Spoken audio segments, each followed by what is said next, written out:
What's going on, everyone? Welcome into Around the Felt. Tonight we got the Buffalo Bills, led by the reigning MVP, Josh Allen. 11.5 win total for the Buffalo Bills. Some key additions here for this ball club. Joey Bosa, Josh Palmer, Tre'Davious White, Elijah Moore, Dane Jackson. Some key losses: Amari Cooper, Von Miller, Rasul Douglas, and Shakir. Only the Chiefs have more wins than the Bills' 61 over the past 5 seasons. Reagan, good to see you, my friend. Yes, sir. I'm sure you're not very excited to talk about the Buffalo Bills, given that they beat up on your Jets year in and year out. That's not even that true, but we fare well against them. It's always a tough, close matchup. I think Bills fans can say that. They probably hate the Jets most right now at this point. I mean, Tom Brady was all of our dads. But anyway, the Bills run this division now, and I have them going 13-4 and being the number 1 seed in the AFC. Now, obviously winning the AFC East. I think this team's going to dominate this year. I mean, the schedule to me isn't anything crazy, and I think it's not. The AFC East is pretty weak this year. The Dolphins, to me, are taking another step back. The Jets are, maybe better than last year, but still, they should be able to handle them. And even the Patriots, like a lot of buzz for a team that is unproven. And then, you get the AFC South. You do have some tough games like the Bucks, Texans, Chiefs, Ravens in there, even the Eagles. But I ultimately think the Bills will take care of business and win a lot of these big games. Like I think week 1, they're going to handle the Ravens, like destroy them like by double digits. So I expect that to be a big game. Yeah. And I think Josh Allen will have another MVP type season. I like some of the moves they made on the offense in the offseason. Bringing in Josh Palmer, I think that's an underrated move. I'm glad they were able to sign Shakir. Taking care of James Cook was good. I think him and Ray Davis are going to be a nice 1-2 punch this year. And Elijah Moore, too, that one's interesting. I'm curious to see if Caden Prather actually gets on the field. Actually, did they already cut him? I don't even know. But that was my dynasty sleeper, but maybe he's already cut. But the defensive side of the ball, too, bringing in Joey Bosa and bringing back Trey White, that'll be interesting. But for me, it comes down to we know this team's going to be good. We know this team's going to make the playoffs. Can they get it done? And I don't know if they can get it done. I've yet to see them get to that next level. And until we see it, it's hard to believe it. For me to sit here and say, this team is going to be in the Super Bowl would be blasphemy. I think they'll be great in the regular season. I think they'll get to the dance, no problem, in the playoffs. But until Josh Allen can get them over that hump, and I know people are going to casual, blame it on the quarterback, but at the end of the day, Josh Allen hasn't put that fear in teams like Tom Brady did. And Bills fans, you know what I'm talking about. When you had to go against Tom Brady, it didn't matter what roster he had around him. You knew it was going to be a scary matchup, and you were terrified for all 60 minutes of the game. Where me as a Jet fan, I don't have that same fear with Josh Allen when we face him, where it's great.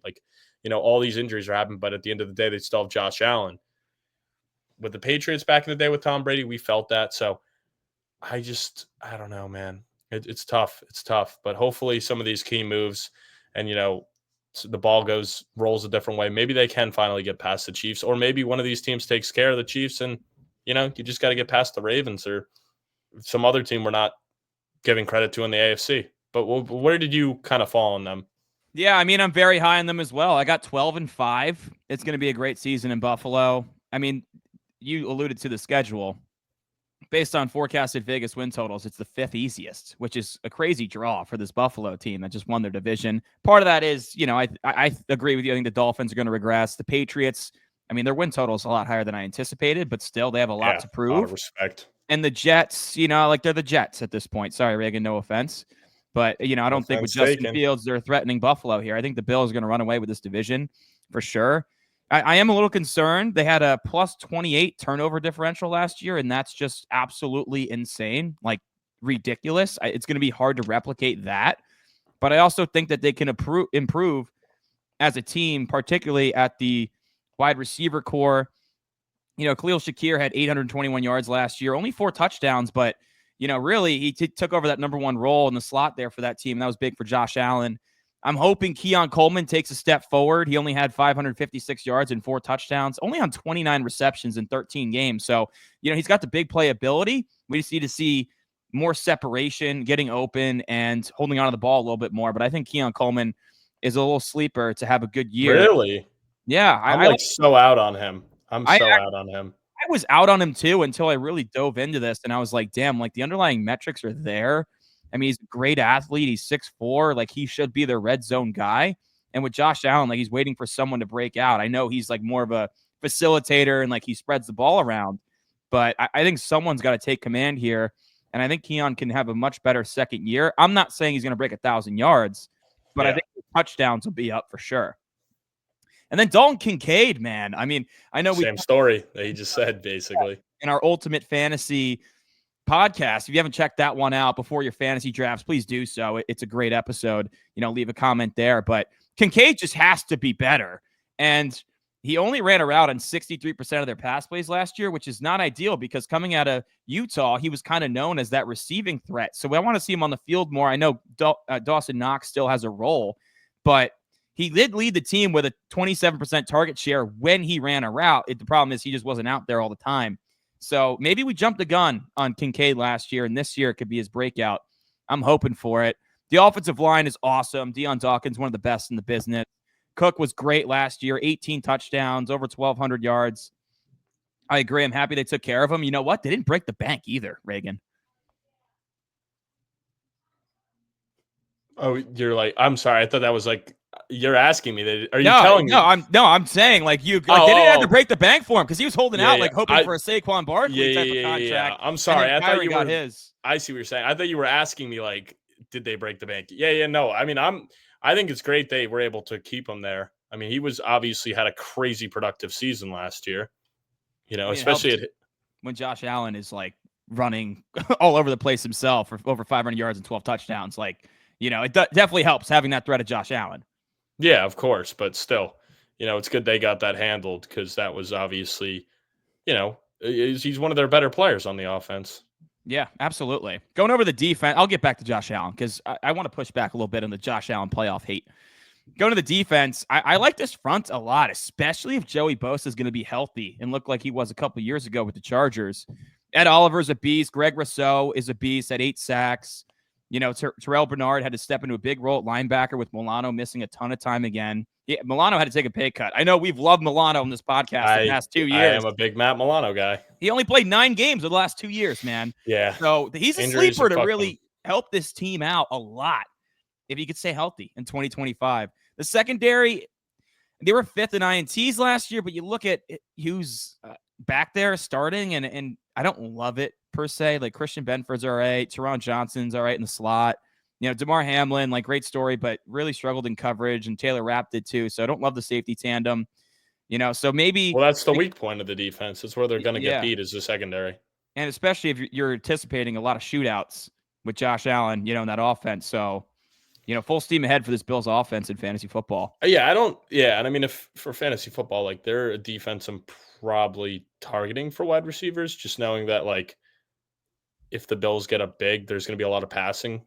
And also they just have such a good like front that I think teams are going to struggle to run the ball, but they'll be able to pass, whether that's early in the game or it's like, hey, Josh Allen, the offense put up so many points. You're in garbage time now, and the wide receivers are just getting that easy catches and easy yards down the stretch. So I think that's a great matchup for wide receivers to target. Underrated one, I may say.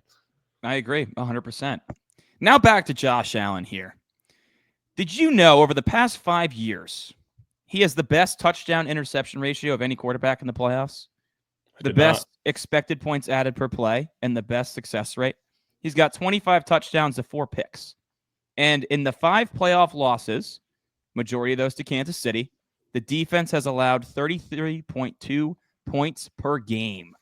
That is on Sean McDermott, man. Sean McDermott has got to get it done this year. Because it's not Josh Allen's fault. It's not the offense's fault, in my opinion. Of course, the quarterback has got to get it done. At the end of the day, it's on the QB.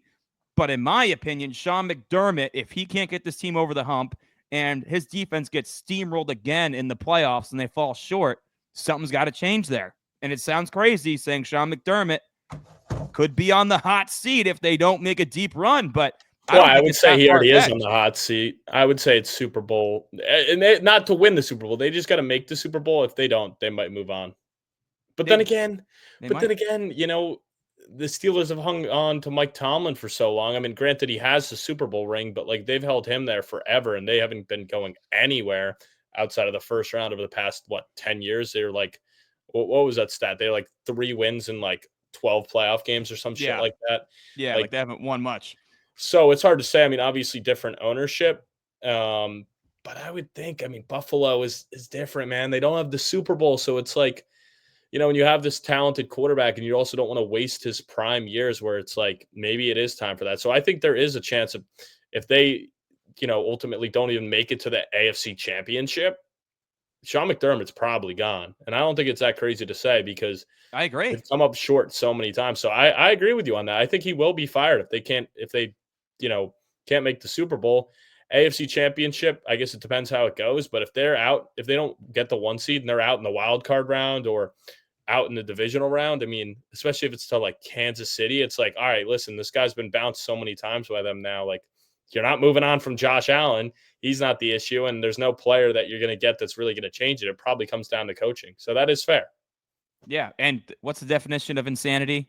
Doing the same thing over and over again and expecting different results. If they get knocked out by Kansas City in the divisional round again, what more do you need to see to Yeah. move on and find someone else to lead this team? Because as long as Josh Allen's here, you can bet they're going to be a playoff team 9 times Yeah. out of 10, right? That's a safe bet. And the same in the compared to Mike Tomlin, I like that comparison. I think the Bills roster the past couple years is those teams have been better than any team Tomlin has had. And Tomlin hasn't had an MVP caliber quarterback. But even we have been having this debate about Mike Tomlin where, all right, at what point is it like, all right, you won that Super Bowl like 15, 16 years ago. At what point is it like something's got to change to stop being stuck in the middle? Yeah. And I mean, he at least has the Super Bowl, but McDermott doesn't have it, So there's nothing like that where you're like, all right, well, he's got it done, we owe it to him. They don't owe Sean McDermott anything at all. Yeah. I mean, I understand, like, I'm sure there'll be some Bills fans with kickback. The city loves them, and I'm sure they do. But at the end of the day, it's just they've never won a Super Bowl. And, like, they haven't even been back since the 90s. Like, and you don't want to look back and be like, we wasted Josh Allen's prime because it's so rare to hit on quarterbacks like this. I know. Unless you're the Green Bay Packers. Yeah, that is true. I mean, I really hope for Bills fans, like, obviously losing 4 in a row, just I couldn't even imagine the heartbreak. I really hope they get one with Josh Allen. I think they will. I don't hope, but I don't think it'll be this year, though. I think they're going to get knocked out by Baltimore in the AFC Championship game, is what I'm thinking right now. It's what I'm thinking right now. I think either Baltimore or Buffalo will beat Kansas City, and they'll meet up in the AFC Championship game. I think Baltimore will get it done. Lamar will get to the Super Bowl this year. That's what I'm thinking now. It could change by the time we do our season awards and prediction for the Super Bowl next week, but that's where my mind's at right now. That's pretty bold, but hey, you're entitled to your own opinion. Yes, sir. Now, let's get into the MVP. Of course, it's the reigning MVP, Josh Allen. X Factor, Reagan. Who do you got for the Bills? Yeah, I mean, there's a couple ways you can go, but for me, it comes down to the defense. And, you highlighted it before, like Matt Milano, man. He's such a good player for them. He is the heart and soul of that linebacker unit. So it really comes down to, can this guy stay healthy and return to that all-pro type level? Because him at his peaks is, like I said, an all-pro. And they're going to need him to do that because when it does come playoff time, you need your guys that consistently are dominating in the regular season and getting you there to do it. I mean, 2022 was the last time he was an all-pro, and since then he hasn't been able to stay healthy. But in that season, he was dominant. I mean, he was just all over the field, as a run stuffer, against the pass, he was just a beast. And these past 2 years just hasn't been able to stay healthy. So that is my X factor. That's a really good one. I'm sticking on the defense as well, but I'm going Joey Bosa. Can this guy stay healthy? They did the Von Miller experiment, gave him a ton of money. It didn't really pan out.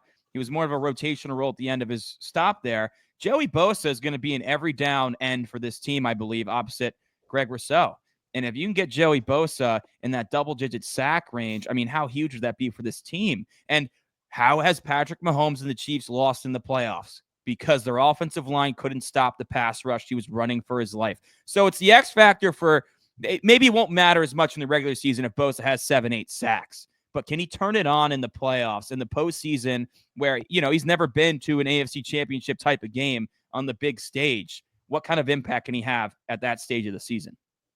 Yeah, no, that's also good because he is, that contract they gave him is the biggest like wild card X factor type contract. I mean, damn, if he can return to any semblance of what he was, it could be huge. I mean, they have a lot of question marks on the defense, so that you could go a lot of different routes for their X factor on the defense, because that kind of to me is what's going to make and break this team in 2025. I agree 100% because the offense is going to be top of the league with Josh Allen, right? So Yeah. I'm not, especially with the offensive line and James Cook with him, he's going to find his guys. It's got to be the defensive side of the ball that's going to help this team get over the hump. Who is the rookie of the year? I'm not going to lie, man. I don't love this draft class out of Buffalo. I thought they could have gotten some more impact players right now. Maxwell Hairston, the corner they took out of Kentucky in the first round. TJ Sanders, defensive tackle. Landon Jackson, a D end. Deion Walker, D tackle. So, I mean, hey, their draft picks do show that they know they have to get better on defense. But which one of these guys do you think is going to have the biggest impact? Yeah, for me, I've ended up going with Maxwell Harrison. Hairston. Oh, Hairston. I mean, he's the first round pick. It's obviously one of the biggest issues is their secondary. And I don't know how big of a role most of the other rookies will have in year one. So I think it's just by default, even if he is to miss. I know right now it looks like he's on the PUP, if I'm not mistaken, or he's just injured. He's not on the PUP. But if he is to miss time, obviously, I still think he's going to be the one that gets the most playing time. It doesn't look like they're going to have a lot of rookies logging significant minutes. I mean, I know they still have Caden Prather. I don't know how much role he'll get, but he's a guy for Dynasty I was talking about. I know he's on the reserve right now, but he's such an interesting guy to me out of Maryland. So not gonna crown him, the rookie of the year and big impact for them. Oh wait, they did waive him. Or no, he's on the IR. I know he just got hurt recently. So I think today, I'm not sure. I got to look into that more, but I know he is injured, but he was a guy that I was really excited for with them. Yeah, I mean, I kind of agree with you. I don't think any of these young bucks in the D line are going to have a significant role with Rousseau, Bosa, and Oliver on the team. I also went with Hairston because he has the clearest path to a starting role. He's a really good athlete, doesn't have as much experience as I'd hope for an SEC corner getting picked in the first round. He's a little raw, so there might be some bumps early on. It's tough for corners to translate in the league, but I mean, he can have the biggest impact if he becomes a shutdown guy that they got at the end of the first round. Who's your decoy? Oh, go ahead. Go ahead. They waived/injured Caden Prather. Yeah, he's gone. He'll probably sign back to the practice squad, but yeah. So I don't know. Maybe I guess I should have checked my notes. I did these notes prior to yesterday when he was waived. I don't know. I was kind of excited with the size of him, but it's all right. It's tough. Who's your decoy for this team? My screen is froze. Oh, there we go. Wait. Oh, who's there we decoy? go. Who's your Yeah, decoy? my decoy. Don't worry about my technology issues here. But my decoy is Matt Milano. Going back to, I fully think he's going to go back to normal. I think he's going to slide right back into that leader of this defensive front. And I think he's going to be, if he plays all 17, which I think he can, I think he'll be flirting with that all-pro nod again. I do, or at least a Pro Bowl nod, especially with the Pro Bowl. Bills fans always come out to vote. That's for sure. Yeah, I like that. I went with Gregory Rousseau as my decoy. Led the team with 8 sacks last year. Coming out of Miami, he was a raw prospect, and you're starting to see the rewards of it now. I think this guy can push for 12 sacks this season and, be the engine of that front for the Bills. Because I can't rely on Joey Bosa to stay healthy. I also, no offense, can't rely on Matt Milano to stay healthy. And I don't think there's anyone in the secondary that's really scaring teams right now. Greg Rousseau. I also thought about Ed Oliver. He's a dog. But I went with Greg Rousseau, the edge rusher. He's a dog. Ed Oliver is a dog. He deserves his respect as well. Fantasy football, very interesting offense here, man. Is there anyone you're targeting in particular? Yeah, I mean, I like Shakir. I think at where he goes for the amount of targets he'll get. I mean, like after last year, he kind of showed he is the number one target in this offense. Whether or not that's like a huge target hog, not exactly. But I think you just got to follow it. I mean, he got the contract. They obviously like him, and he's going to play in the slot, so he'll have a huge role. I'm not super sold on any of the other wide receivers. I'm probably staying away. I mean, Kincaid, I definitely think that you can take the shot on because the tight end landscape is so non-existent. So I feel like that's low risk, high reward. I mean, and like I said with Shakir, I mean, 76 catches for 800 yards last year and 4 touchdowns. Like, I think those numbers could get closer to 100 and 1,000 for sure. And then the running backs, James Cook, I'm staying away from him just because I don't think he can replicate the 16 touchdowns. I mean, the ADP also reflects that he won't replicate it because he's not going as a guy that had 16 touchdowns last year. He's going as if everyone kind of knows there's going to be a dip. He's going as that like third, fourth round, like even after Kyron, him and Brees are kind of like falling in the Kamara, James Conner tier. Mm-hmm. But I'm still staying away. Ray Davis, I think, is worth a shot because he's been the guy there all offseason. And he had a role last year. He still got over 100 carries. So, he's a guy I think you can flex at times, especially if they get up big in games. They're not going to run James Cook into the ground. But he is the bigger back, so I think there could be more goal line work for him this year as well. He also went off in the one game without Cook last year. He went for over 120, yeah. Yeah, so, I mean, he's a very good back out of Kentucky, older guy, but I think there's definitely, he'll be used as well. So he's a guy I'd be targeting because you don't have to give up much. And if James Cook is to miss time, I mean, for me, he's going to be the plug and play right away. Yeah, I like Dalton Kincaid a lot. I've taken him in a ton of best ball drafts as my tight end 2, not as my lead guy, but I think as a tight end 2, I'm feeling really comfortable with him in that slot. As I mentioned earlier, Keon Coleman, he's going so late. I think there's upside there. I think it's worth it in best ball because he did have a couple big games last year. He had 2 back-to-back really big games before getting hurt and missing like 5 or 6 games. Then he came back and just wasn't the same. It's like as soon as you started to unlock that a little bit, you started to see the athleticism translate. So I think he's worth a late round dart throw. I mean, I'm not trying to trade for him in Dynasty or anything. I'm not that high on him where he's going to be a 1,000-yard receiver, but I think he can have some big weeks. And then I'm also taking James Cook. If I'm not going running backs early, I like James Cook as an RB2 or RB3, depending on how you build your team. But in that tier, I'd probably go Brees Hall over James Cook. You're saying he would be your RB2 or 3 if you waited? If you wait and go wide receiver, I go back, and he'd be my 2. Sometimes, though, I build up with running backs a lot earlier, and I go 3 running backs to start. Turn your goddamn ringer off. Jesus Christ. Sorry, I'm a popular guy. Yeah, it's all the Caden. It's just ding, ding, ding. It's all the Caden Prather truthers giving me shit for telling them to take him in dynasty leagues. But I think he's a good value in round 4, man. I mean, yeah, he might not have the touchdown numbers again, but I mean, shit, he almost had 1,300 yards last year. Well, it's a high-powered offense. I would think he'll go up on draft boards. I mean, in the draft I just did, he went in the 4th, or he went at pick 33, so the end of round 3. So for a lot of teams, he may end up being your RB1, depending on how your draft goes. I wouldn't love him as my RB1. I think that's probably what a lot of people are taking him as, though, like at that point. But yeah, it depends. I mean, I know he may get closer to the early 3rd now that the contract issue is settled. Yeah. Because I think that was another factor for a lot of people in these early drafts was that. Bills fans, hit our comments. Let us know, do you believe in Josh Allen and Sean McDermott to finally get your team over the hump and back into the Super Bowl? Or will they fall short yet again to Patrick Mahomes or maybe Lamar Jackson? It's going to be interesting to see, man. Let's go, Bills.